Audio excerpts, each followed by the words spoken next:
Hi, I'm Sean Gannon, and this is Minute Math, and today we're learning about solving systems of three equations with substitution.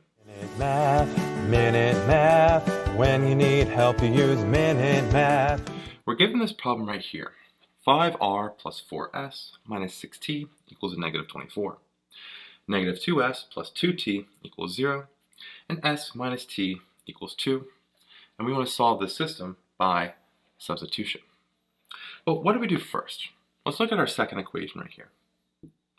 Negative 2s plus 2t equals 0.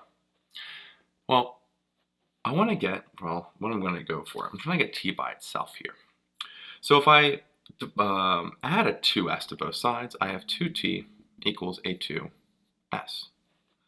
Then from there, I divide 2 to both sides, and well, t just equals s. Not too bad. Okay, that happens. So now let's use this equation.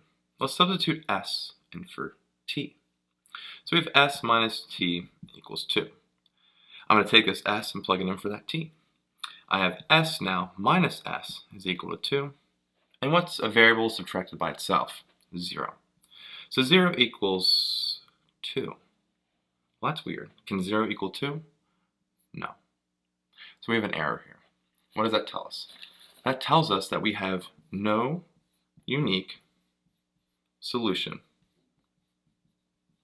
to the system of equations. So that's our final answer. No unique solution. I hope this video was helpful, and if it was, please subscribe to this YouTube channel and like this video. This helps us make more free math lessons for you and for everyone else. So as always, thanks for watching. Minute Math, when you need help you use Minute Math.